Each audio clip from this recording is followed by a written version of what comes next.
Salut à tous, j'espère que vous avez la forme. Troisième partie de cette conduite commentée. On vient de repartir de l'arrêt qu'on a fait hier. Et ensuite on va arriver au bout sur un cédé le passage. Alors à gauche, il y a un sens interdit. Donc j'irai à droite. La lecture de la signalisation. Alors ça c'est ce qu'on appelle les indices formels. Il n'y a pas trop de visibilité là par contre. Donc formellement, il y a un sens interdit et informellement, on n'y voit pas trop. Formel, c'est tout ce qui est signalisation. Les panneaux, les marquages au sol, les balises, tout ce qui est réglementation. Informel, c'est tout ce qui est un petit peu plus intuitif. L'idée, c'est de rechercher un petit peu les deux indices. Au début, vous vous concentrez sur les formels, évidemment. Hein. Les panneaux, les marquages au sol, l'application du code de la route sur la route. Ok. Allez, on va toujours tout droit. Alors, il y a une petite rue à droite. Il n'y a personne. Et qu'est-ce que c'est ça à droite? Ben, c'est pareil, c'est une petite rue. Bon, j'irai à gauche, au cédé le passage. Donc je me place à l'axe médian. Alors, gauche, il est loin. Et droite, ben, ils sont pas loin du tout. Donc là, évidemment, je passe pas, sinon ça va les gêner. Par contre, là, je vais y aller. Allez, on s'engage. Et on y va. Allez, toujours tout droit. Donc c'est limité à 30. Alors j'aurais pu faire un peu plus d'efforts, hein, mettre la troisième. Bon, je ne l'ai pas mise, la personne derrière est loin, c'est limité à 30. 30 ben, jusqu'au panneau qui est là-bas au bout. Fin de limitation. Ok, pas de piéton. Et ensuite au bout là-bas, apparemment, on va arriver sur un sens giratoire. Il ne faut pas craquer dans les derniers mètres. Allez, on accélère. Troisième. Et au sens giratoire, j'irai à gauche. Donc les deux rétros, le clignotant. Là, ça s'élargit un peu. Petit coup d'œil. Je me place. Ok, il n'y a personne. Par contre, il y a des travaux. Hein, donc là, on va pas trop coller, évidemment. Voilà, c'est bon, les travaux, j'ai dégagé. Angle mort clignotant. Faut cibler la priorité là. Je risque pas de faire l'angle mort et de me rabattre à droite avant d'être sûr qu'il n'y a pas un gars qui travaille qui se jette sous mes roues. Quand on travaille sur la route, c'est difficile. On voit plus trop le danger. On fait ça 8 heures par jour, 5 jours par semaine. C'est à nous, en tant que conducteurs, de les protéger. Personne. Et c'est toujours limité à 30. Ok. Alors, le ralentisseur, il a l'air assez raide aussi celui-là. Je vais même repasser la première. Je ne vais pas abîmer la voiture de ma petite sœur, qui a eu son permis il y a quelques mois d'ailleurs. Je la félicite. Bravo, ça a été un petit peu dur, mais ça l'a fait. Allez, on va toujours tout droit. Elle a eu du premier coup, donc j'étais quand même assez content.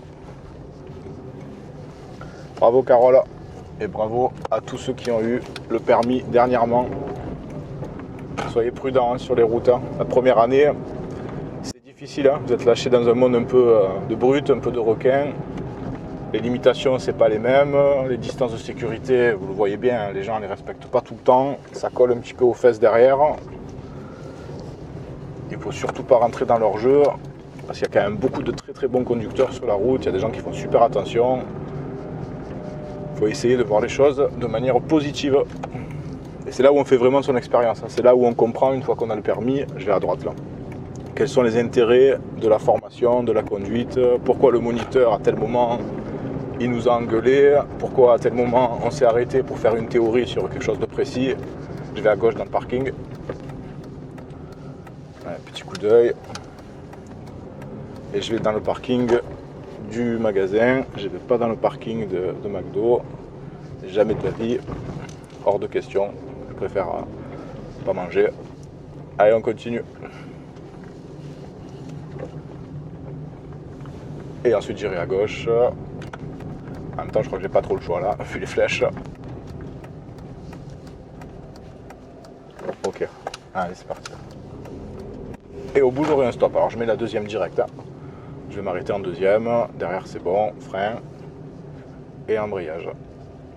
Je marque l'arrêt. Bande cyclable. La voie est derrière. Donc, il n'y a pas de vélo, il n'y a pas de voiture. Je m'engage.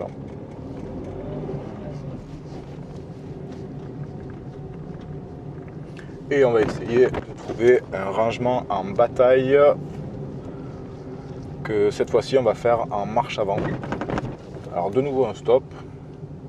Donc je vais essayer un rangement en bataille entre deux voitures en marche avant. Alors souvent on croit que un rangement en bataille en marche avant c'est beaucoup plus facile qu'en marche arrière.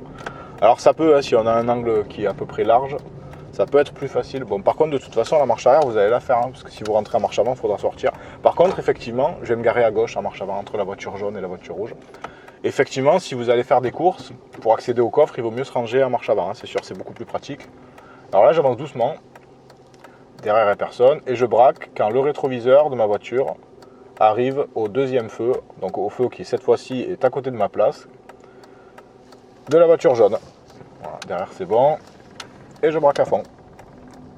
Et si je sens que c'est pas bon, ben je reculerai et ensuite je réavancerai. Donc là ça va, ça passe. Voilà.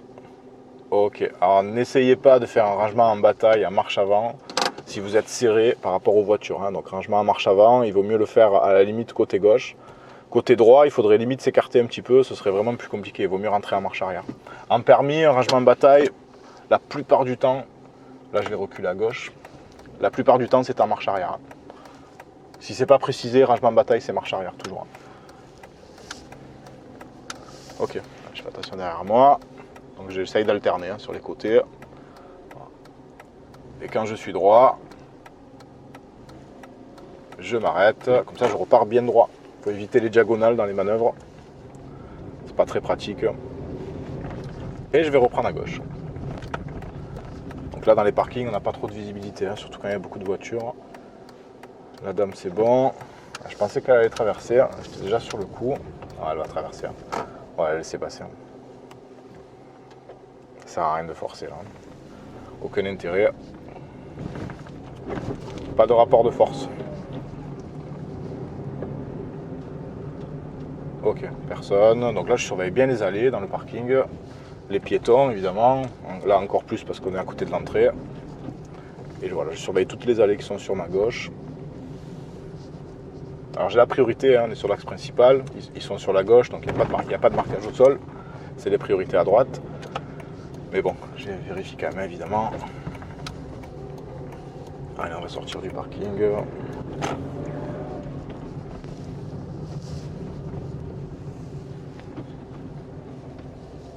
Voilà, deuxième, première, deuxième. J'essaye de jongler, pas aller trop vite, mais sans rester quand même sur la première. L'idée, c'est quand même pas trop rouler en première en voiture. C'est usant pour le moteur, c'est vraiment fatigant. Puis bon, il faut dire que c'est pas très dynamique quand même. Ça montre pas, le jour de l'examen, beaucoup de volonté de rester en première. Alors ça peut, hein, il y a des situations où il faut absolument rester en première, mais bon, si on peut mettre la deuxième, je pense qu'il vaut mieux la mettre. Hein. Alors on va s'arrêter au stop. Ok, bon, voilà, je vois bien, donc j'ai pas besoin de réavancer. J'avance pour partir. Et ensuite le giratoire par lequel on est arrivé. Et on ira à droite.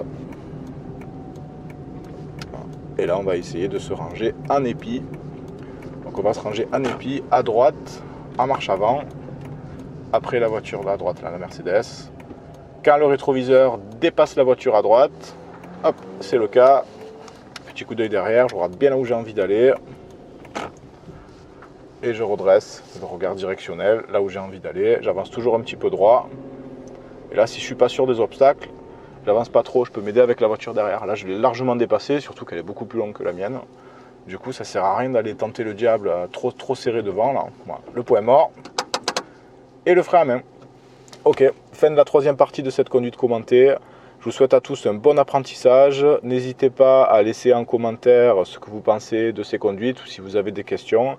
Dès que j'ai le temps d'y répondre, ben, j'y répondrai avec grand plaisir. Voilà, bon apprentissage à tous. Soyez prudents sur les routes, continuez à progresser et à bientôt. Ciao, ciao.